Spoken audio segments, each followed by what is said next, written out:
शुंभ स्तोत्र के आखिरी पुष्प के रूप में आज महावीर भगवान के स्तवन को प्रारंभ करते हैं। इसमें जैसे पहले अरनाथ भगवान में 20 काव्य थे, नेमिनाथ भगवान के स्तोत्र में 10 काव्य थे, ऐसे ही वीरनाथ भगवान के स्तोत्र में 8 काव्य हैं। और एक विशिष्ट बात इसमें ये है कि आचार्य समंतभद्र स्वामी ने इसमें अलंकार की छटा विशेष रूप से आखिरी भगवान की स्तुति में डाली है, जो बहुत ही सुंदर कर्णप्रिय अनुप्रास अलंकार के साथ में, यानी इस छंद में पहले छंद में जहाँ देखेंगे तो वहाँ पर भासी तया ये शब्द 4 बार आया है। वैसे शब्द का जब बार बार रिपीट होता है तो यमक भी बनता है, लेकिन यहाँ पर मुख्यता से वो एक एक वर्ण की जो है मुख्यता होने के कारण में इसको अनुप्रास अलंकार भी कह सकते हैं। तो जहाँ आचार्य समंतभद्र स्वामी ने एक रचना जो जिन स्तुति शतक है उसमें भी वहाँ पर बहुत सारी अलंकारों की छटा जो 24 भगवान की स्तुति है उसमें उन्होंने कभी एक अक्षर को लेकर के, कभी 2 अक्षरों को लेकर के, जहाँ उन्होंने नेमिनाथ और नमिनाथ भगवान की स्तुति की उसमें 2 अक्षर यानी ना और माँ को लेकर के पूरे काव्य बनाए। और कहीं कहीं जो अक्षरों का ऐसा प्रयोग किया कि उसमें जब उसकी यानी छंद की रचना की जाती है तो उसमें कहीं पर सर्प का रूप दिखाई देता है, कहीं धनुष का, कहीं घोड़े का, तो ऐसी उनकी विशिष्ट रचनाएं हैं। ऐसा ही जो है इसमें कर्णप्रिय अनुप्रास अलंकार उन्होंने डाला है। सबसे पहले आपके वे कौन से गुण हैं जिनके द्वारा आपकी कीर्ति फैली है उसको बतलाते हैं। कीर्त्या भुवि भासितया वीरत्वं गुण समुच्चया भासितया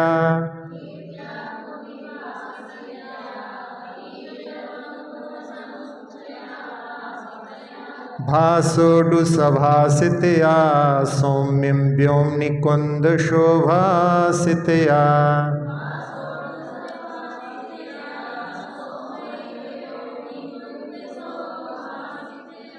हाँ, यहाँ पर वीर भगवान का नाम उनके हे वर्धमान जिनेन्द्र, त्वम भुवि गुण समुच्चया, आप इस पृथ्वी पर आत्मा और शरीर संबंधी गुणों से उत्पन्न, भासितया यानी सुशोभित अथवा उज्ज्वल, और तया कीर्तिया उडु सभासितया, और उस ख्याति से जो नक्षत्रों की सभा में स्थित कुंद शोभासितया, जो कुंद पुष्प होते हैं सफ़ेद रंग के, उनके समान सफ़ेद, भासा व्योमनी सौम्य भासी, आप उस सफ़ेद कांति से आकाश में चंद्रमा के समान सुशोभित होते हैं। तो भगवान के जो अंतरंग और बहिरंग गुण हैं वो सब जगह कीर्ति उनकी फैल रही है, और कीर्ति जो होती है उसके लिए यहाँ पर सफ़ेद रंग के माध्यम से जैसे आकाश में चंद्रमा सुशोभित होता है वैसे भगवान के गुण सारे संसार में शोभायमान हो रहे हैं। तो भगवान कीर्ति के निधान और गुणों के पुंज हैं, ऐसा भाव इस पहले काव्य में दिया है। तब जिन शासन विभुवो जयति कलावपि गुणानुशासन विभव,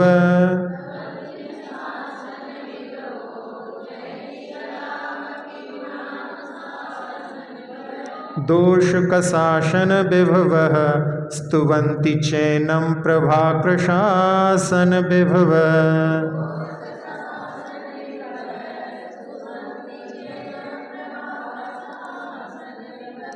हाँ, इस काव्य में तब जिन, हे जिनेन्द्र भगवान, गुणानुशासन विभवा, आप भव्य जीवों के भव को नष्ट करने वाला, तब शासन विभवा, जो आपके प्रवचन का जो समस्त पदार्थों का प्रतिपादन रूप सामर्थ्य है, कलावपि जयति, इस काल में भी जयवंत है, और प्रभा प्रशासन विभवा, आपने अपने प्रभा ज्ञानादि तेज से जो अन्य तथाकथित जो अन्य मत के हैं उनके शासन को क्रश करते हुए, दोषक शासन विभवा, जो दोष रूपी चावकों के निराकरण करने में समर्थ हैं, ऐसे गणधरादि देव एनम स्तुवंती, वो आपके शासन की प्रवचन सामर्थ्य की स्तुति करते हैं।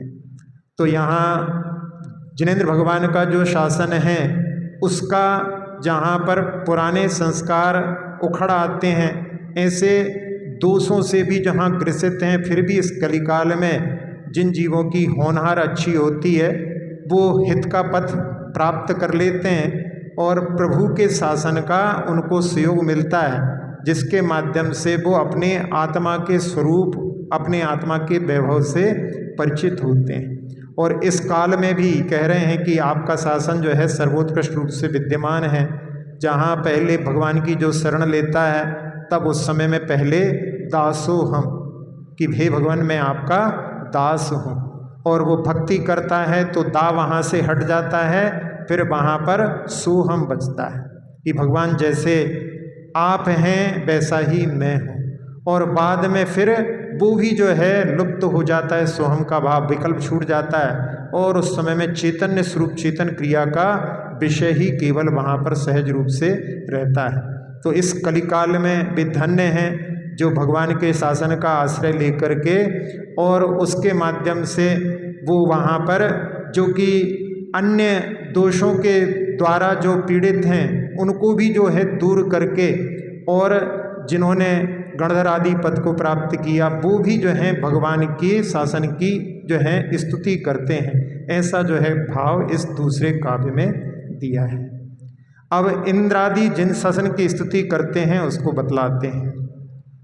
अनवद्य स्याद्वादस तब दृष्टिष्टा विरोधतः स्याद्वादः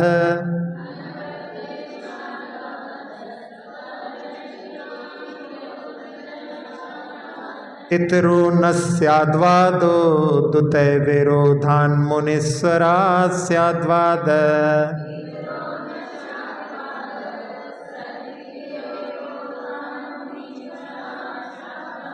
हाँ, इसमें जो है ना वो सा शब्द जो है ना वो उसकी ज़रूरत नहीं है। वो हुआ क्या है कि वो टीका जो लिखी है प्रभाचंद जी ने उसमें सा शब्द से उसकी व्याख्या की है, तो वो जो है किताब में छपने लगा और उसको पढ़ने लगे। नहीं तो यहाँ पर जो है इतरो न स्याद्वादो, क्योंकि दा के बाद में विसर्ग है और विसर्ग होने के बाद में जो है फिर वहाँ पर सा शब्द, तो इतरो न स्याद्वादो नहीं बनेगा यदि सा सामने होता तो इतरो न स्याद्वादो और दुतय ता था दा जब तीसरा अक्षर से प्रारंभ होता है तब वहाँ पर विसर्ग में जो है परिवर्तन होकर के इस प्रकार से ओ बन जाता है, आ उ की संधि होकर के। तो उसमें जो सा शब्द नहीं है इसलिए इसको इतरो न स्याद्वादो दुतय विरोधान मुनीश्वरा स्याद्वाद।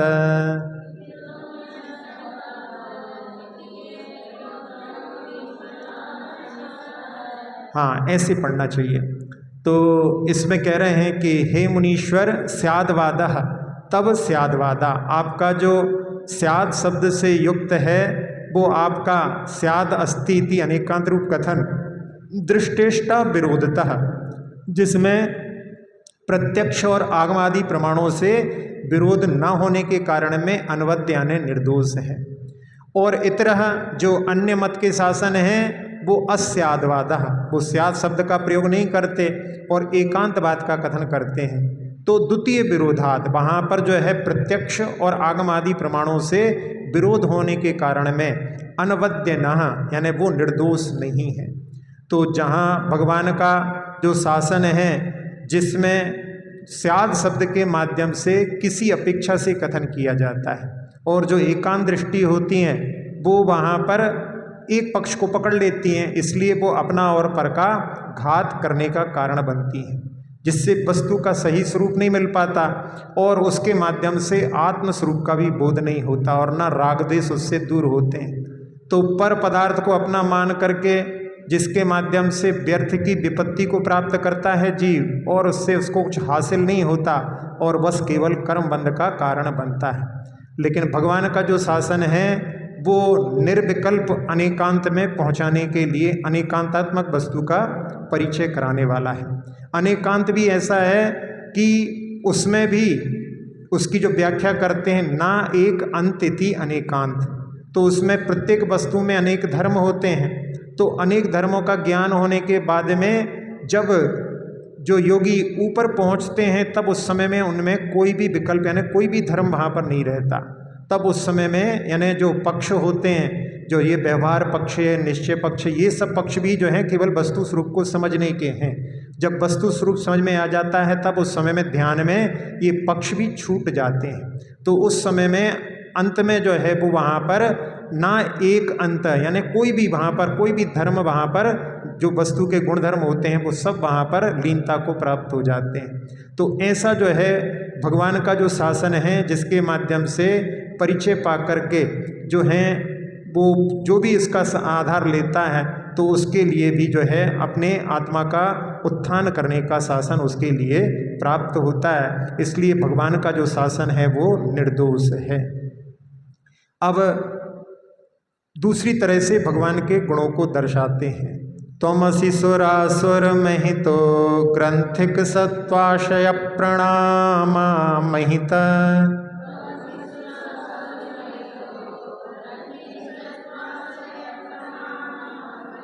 लोकत्रय परमहितो नावर्ण ज्योतिरुज्ज्वलधाम हित।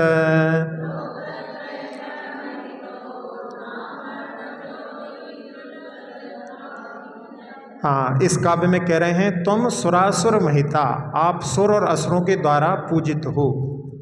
ग्रंथिक सत्वाशय अप्रणामा महिता, आप जो मिथ्या दृष्टि हैं उन प्राणियों के जिन्हें के मन में, हृदय में आपके प्रति भक्ति नहीं है, उनके द्वारा आप प्रणाम से पूजित नहीं।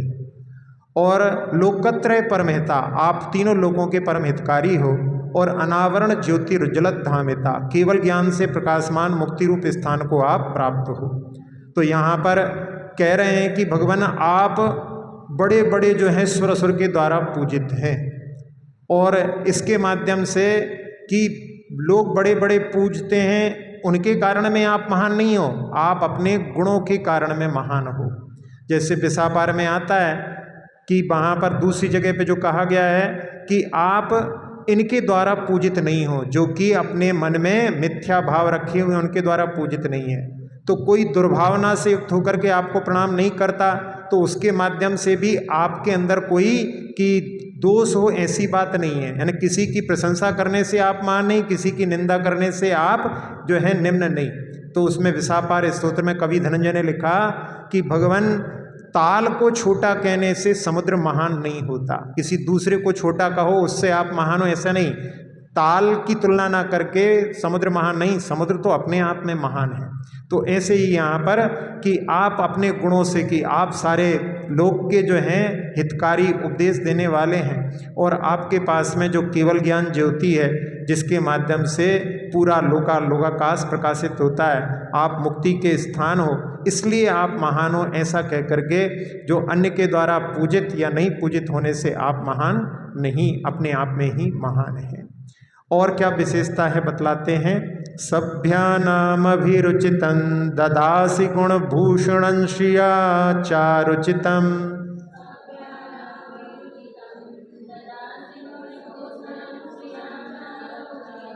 मग्नं स्वस्यान्रुचितं जैसी च मृगलांछनं स्वकान्त्या रुचितम्।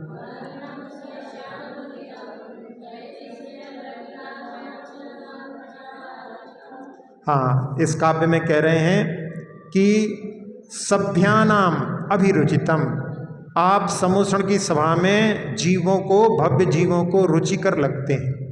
और श्रिया जो अष्ट प्रातिहार लक्ष्मी से चारुचितम, आप सुंदरता पूर्वक व्याप्त गुणभूषणम, गुण के भूषण को अर्थात गुणरूपण आभूषण को धारण करते हैं।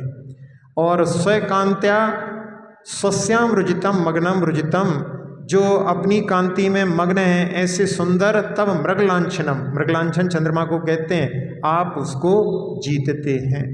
तो यहाँ जो सज्जन पुरुष हैं वो भी जो है भगवान आपकी जो है आराधना करते हैं, उनको जो है आप रुचि के विषय भूत हो। और जहाँ समोषण में अष्ट प्रातिहार लक्ष्मी से आप शोभायमान हो, और जहाँ लोक में चंद्रमा को जो शीतलता का, सुख का प्रतीक माना जाता है, लेकिन वो वास्तविक सुख से नहीं, आप जो हैं वास्तविक सुख से युक्त हो। तो आपके गुणों के स्मरण से यहाँ पर जो चैतन्य स्वरूप, जो ध्यान आत्मा के, जिसमें कि भव भव से बंधे हुए कर्म भी टूट जाते हैं और जीव जो है बंधन से रहित मोक्ष को प्राप्त हो जाता है, ऐसा आपका उपदेश जो धारण करता है, इसलिए आप सभ्य जीवों के भी जो है रुचि के स्थान बने हुए हो। इस प्रकार से भगवान का जहाँ चंद्रमा से भी ज़्यादा जो सुंदर दिखाई देते हैं, ऐसा वर्णन किया। अब वे कौन से गुण हैं जिन्हें भगवान भूषण के समान धारण करते हैं? त्वंजिन गद मद मायस तव भावानाम मुमुक्षु कामद मायः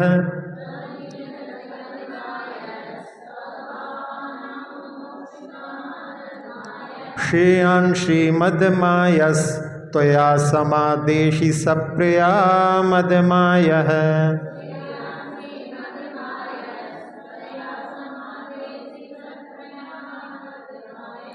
हाँ, मुमुक्षु कामद, आप जो मोक्ष के अभिलाषी जीवों को मनोरथ को प्रदान करने वाले हैं। और तुम गद मद माया, आप गर्व और माया से रहित हैं। तव भावानाम माया, आपके पास में जीवादि पदार्थ विषयक केवल ज्ञान श्रेयान यानी प्रशंसनीय है। और त्वया श्रीमद माया, आपने लक्ष्मी के मद को नष्ट करने वाला या दूसरे अर्थ में स्वर्ग और मोक्ष को प्राप्त करने वाली श्री लक्ष्मी से युक्त और माया से रहित सब प्रिया मदमाया, आपने श्रेष्ठ और प्रशस्त इंद्रिय विजय का उपदेश दिया। तो यहाँ पर भगवान के गुणों का जो है शब्द की छटाओं से वर्णन किया है। तो उसमें जहाँ कह रहे हैं कि भगवान आप घमंड और माया, ये तो उपलक्षण है, भगवान ने सारी कषायों पर विजय प्राप्त की है। और जो भगवान के भक्त जो मुमुक्षुजन हैं, उनको आप अभीष्ट प्रदान करने वाले हो। तो उनकी जो स्वयं जो है पवित्रता उनके लिए प्राप्त होती है। जैसा उपयोग बनाओ वैसा जो है वहाँ पर जो है जीवन की धारा बनती है। यदि उपयोग में कषाय भाव रहेंगे तब उस समय में अपने शरीर में भी व्याधियाँ उत्पन्न हो जाती हैं। और यदि उपयोग में यदि शुद्ध स्वरूप का यदि चिंतन करो तो उसके माध्यम से अपने शरीर में भी और अपने मन में भी जो है उज्ज्वल जो है विकास के भाव उत्पन्न होते हैं।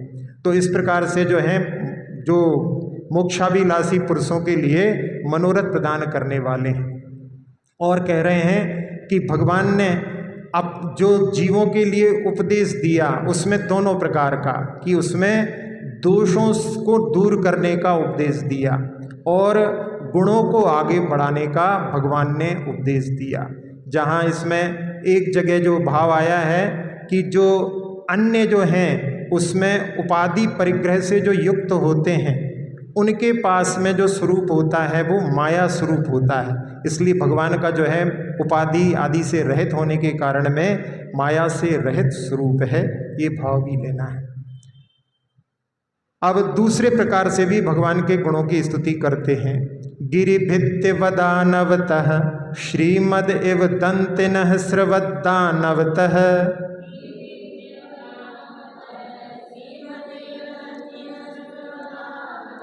तब शम वादानवतो गतमूर्जितमपगत प्रमादानवतः।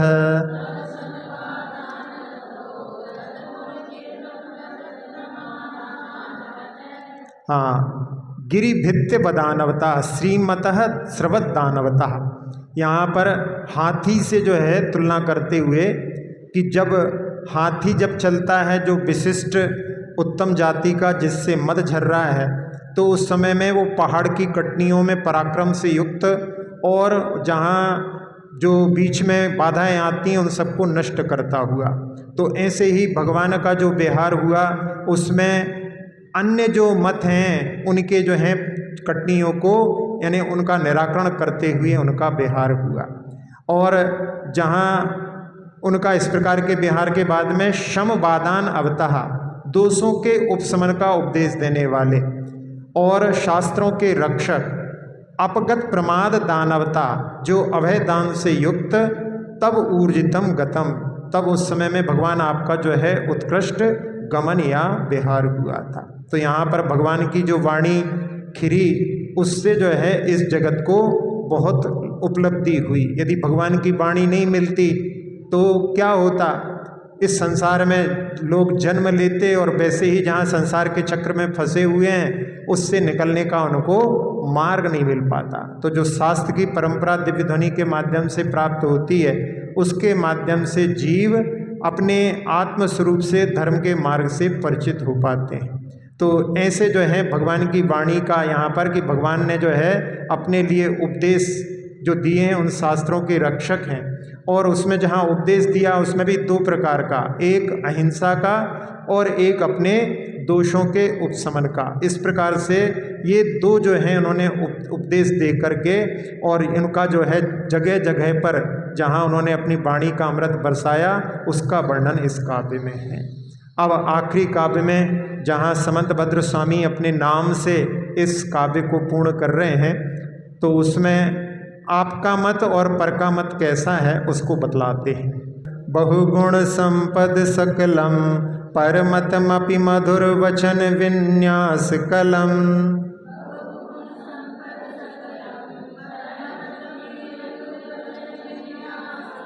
नए भक्त बतन सकलन तब देव मतन समंत भद्रन सकलम।